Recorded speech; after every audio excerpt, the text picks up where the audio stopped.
voice in the not only Swedish debate but in the international debate on climate change and these issues. And he has been given here the subject of how the complexity of nature affects risks, climate change and beyond.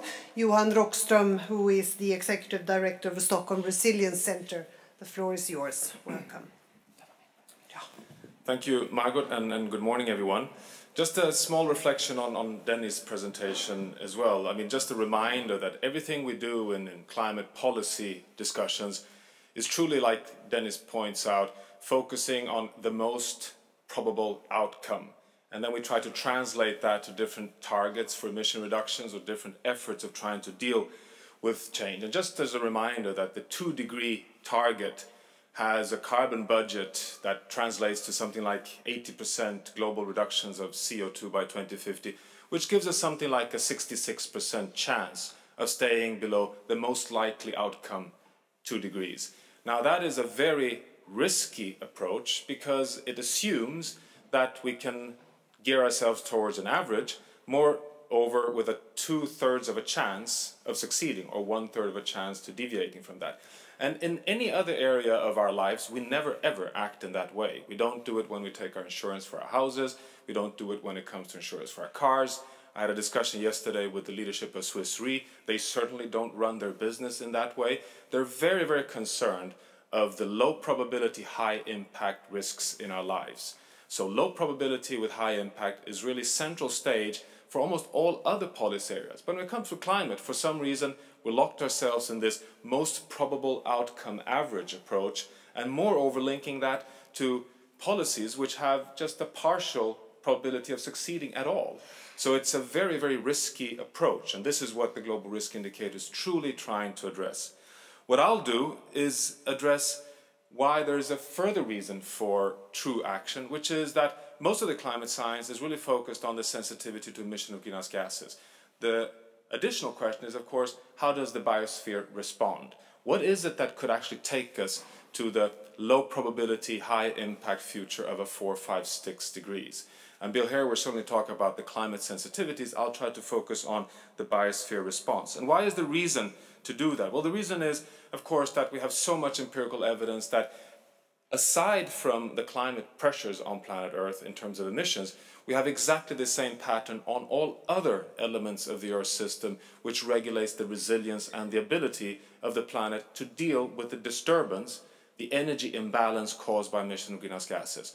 So when science reminds us that we're in the Anthropocene, it is because of the exponential hockey stick pattern on all elements of the biosphere. So when you look at the big biomes that regulate climate, from rainforests, wetlands, grasslands, coral reefs, they're all degrading in the same pathway. So we have a multiple undermining of the resilience and the stability of the Earth system. And the question is, how does this respond? This is not theory or models, as you're all aware. It's really about observations over the past 150 years. So this is how it looks like.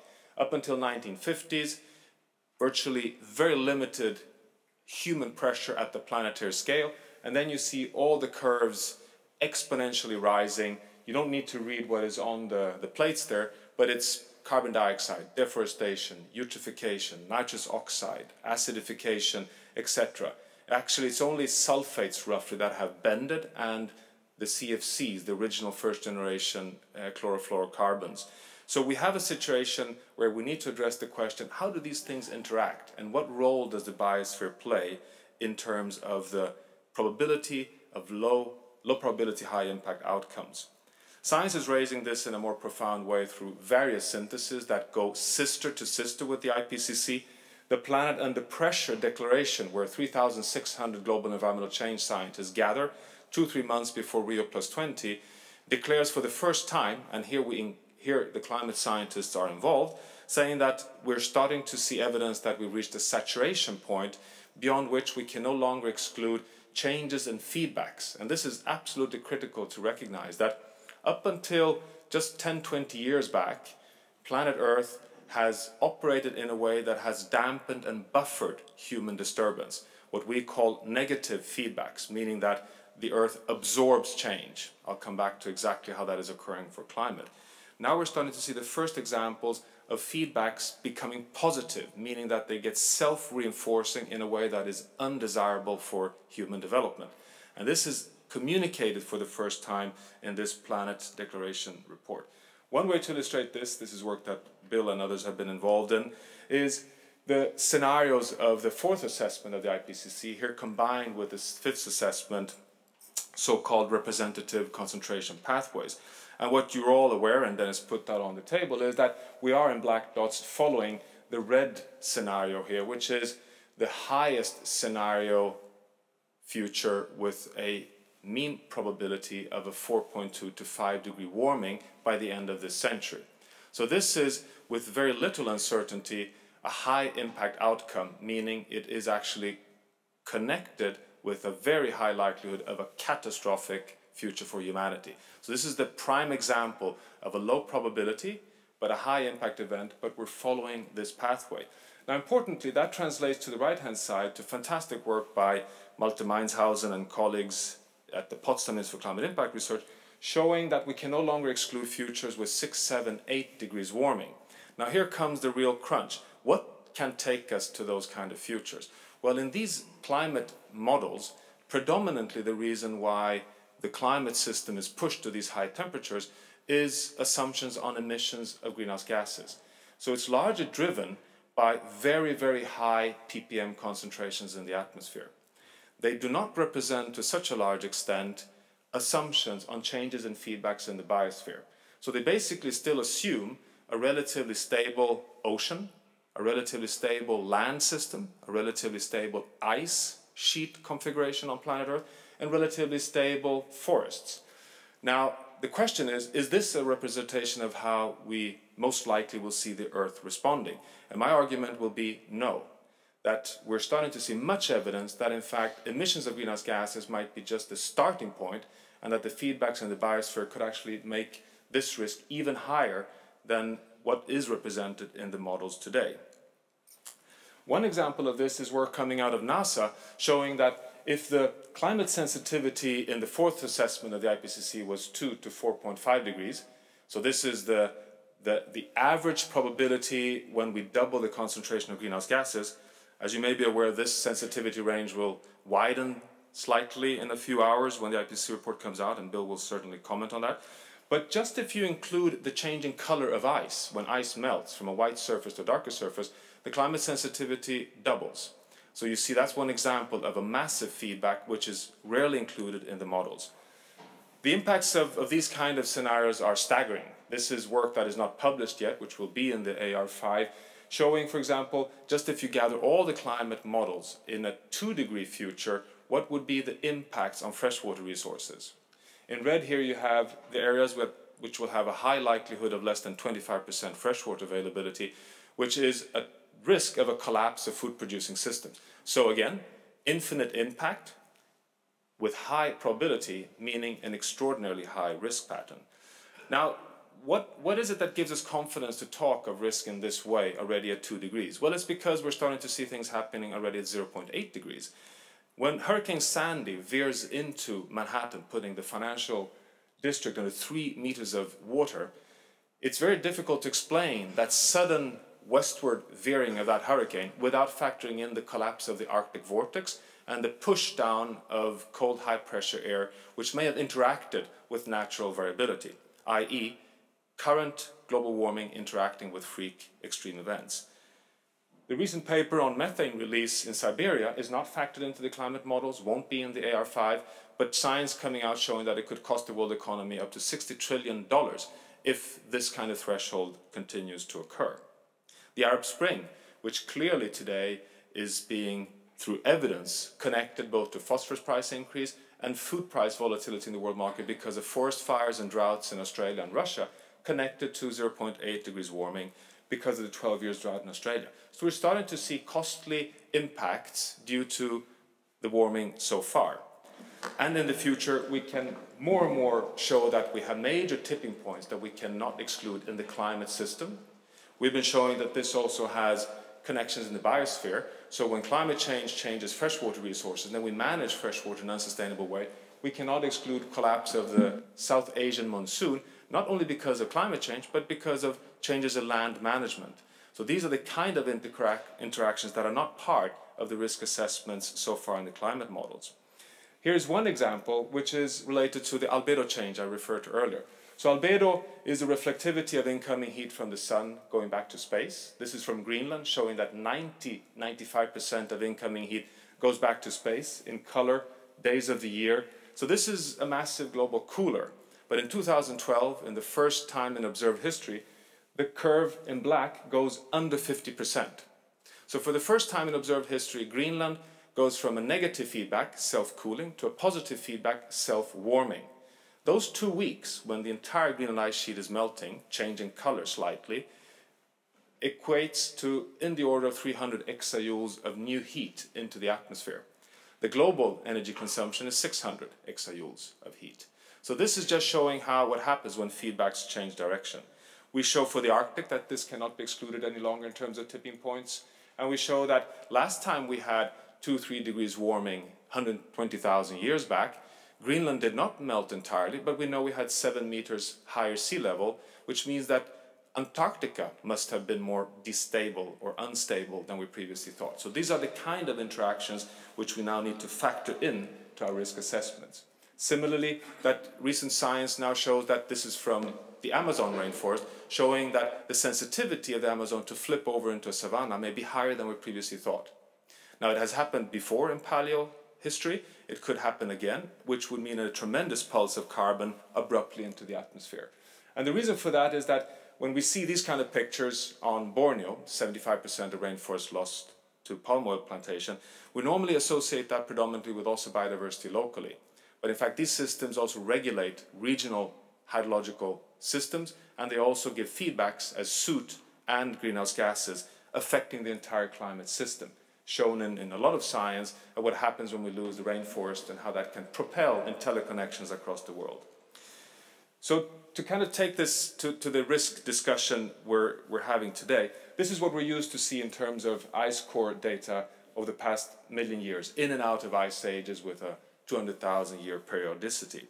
Now we know from these studies that the only way for planet Earth to go out of an ice age is when initial warming through solar heat influx interacts with the biosphere, that you get carbon dioxide, methane response in the biosphere. And this is critical because the climate models do not include that to a large extent. And our worry from this arises particularly because when you take the last 200,000 years, this is the last 100,000 years, we show that, and as you see in the red circle, the fantastic stability we've had over the past 10,000 years. And this is what we learned in school to call the Holocene, which is the period when we developed modern societies. So from a risk perspective, we start to learn that the Holocene period is in fact our stable equilibrium. It is the period, the only period we know, that can support the modern economy as we know it. And if this is the reference point, which has a plus minus 1 degree Celsius, the risk discussion changes character. Everything beyond 1 degree becomes high impact. And we have so much data now to show that the Holocene has this stability. So to round this off, we have therefore developed, as a complement to the climate science, the notion of planetary boundaries, to say that there are other Earth system processes we need to factor in when we truly want to address the risks related to climate change. Land use, biodiversity, fresh water, the nitrogen and phosphorus cycle, stratospheric ozone, chemicals, all of them interacting to regulate climate. I'll just give you one example of this in closing, and this is a kind of a classic graph now, and you've probably seen it before, but it's a reminder of how humble we need to be. This is the emission of greenhouse gases over the past 50 years, from 4 gigatons to 9 gigatons of carbon. And because carbon dioxide stays in the atmosphere for over 1,000 years, you would have assumed that it's the surface under this curve that has led to 0.1 degree warming. But as you're well aware, that's not the case. The oceans and land absorb half of these emissions, the world's largest free ecosystem service. Now, the trick is that over the past 50 years, the carbon sequestration has actually doubled from 2 to 4.5 gigatons, which means that the Earth system so far has been, to put it simple, our best friend. It has applied its biogeochemical processes to absorb more carbon and stay in a Holocene equilibrium. Now we're starting to see the signs of risk that we're moving out of this domain. And I think that is an element that needs to be complemented to the risk discussions we're having here today. Thank you very much.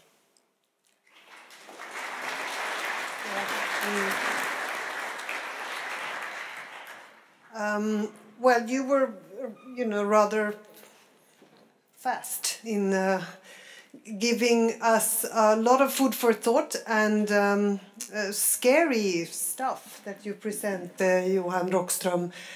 We actually would have time for a couple of questions or comments, if you agree.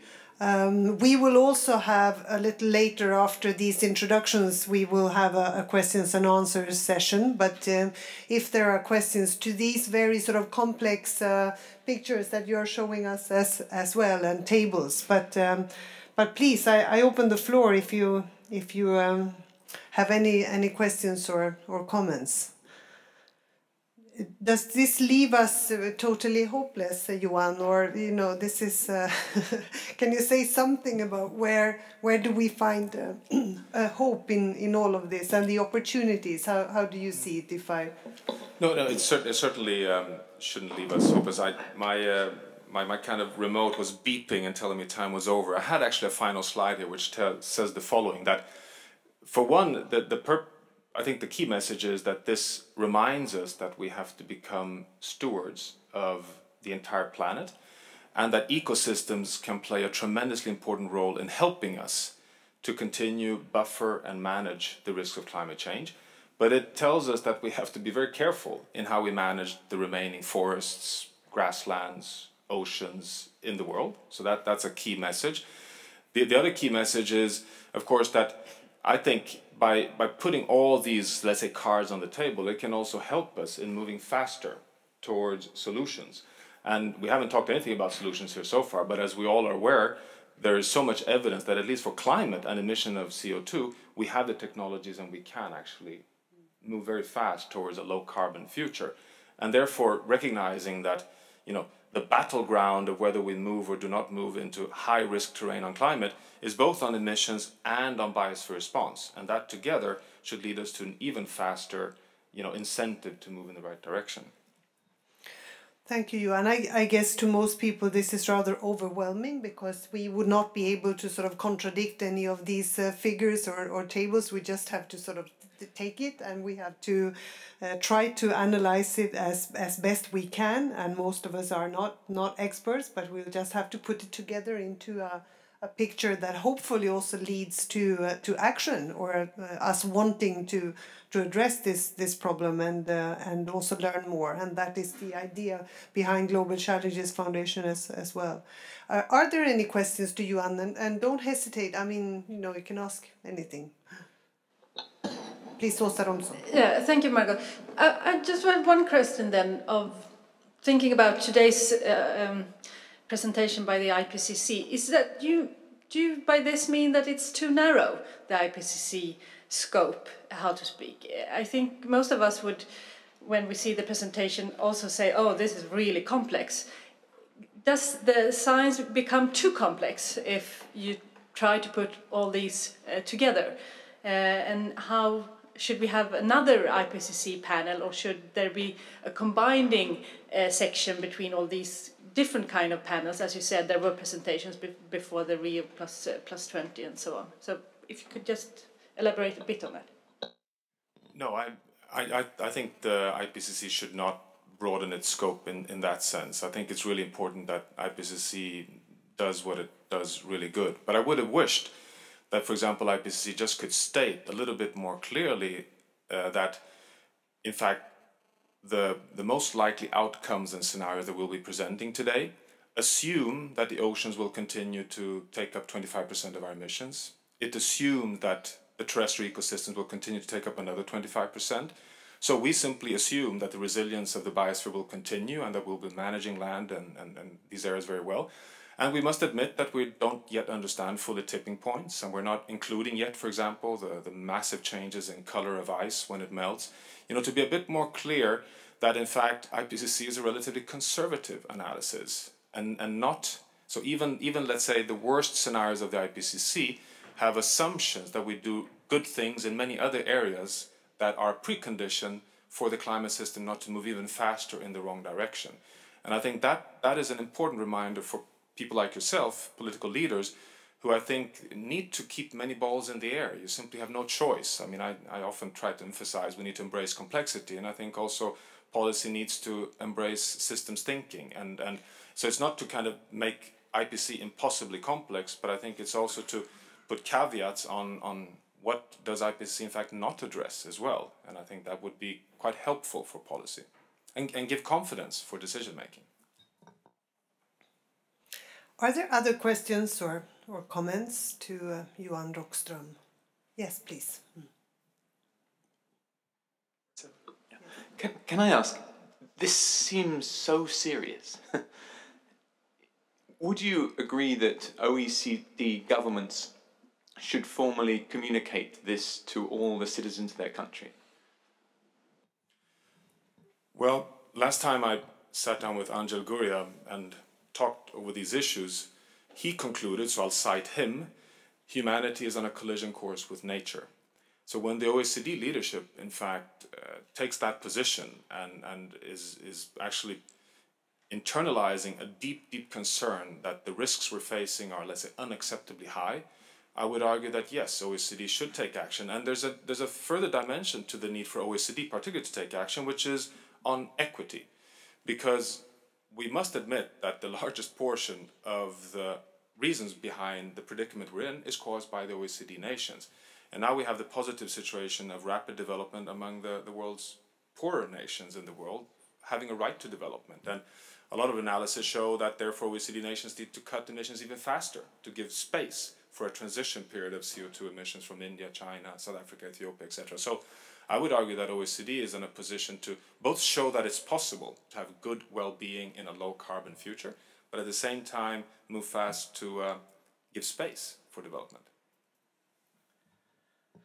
I guess that with sort of releasing or presenting figures and fact of this sort comes also a responsibility to maybe offer something to do also to citizens and decision makers, because it reminds me of how we were met also after 9/11 by signs saying today is red alert or orange alert. So what are we supposed to do with that information? Is this only to install fear and to scare us as citizens, or what are we expected to do? So I think there is a responsibility in the other end to make sure that we also offer actions or something credible to do. Of course, citizens should have access to all the available information. And it's just a matter of what is the role of decision makers. And that's a topic that is very interesting to us and that we want to introduce, and we hope to trigger that debate.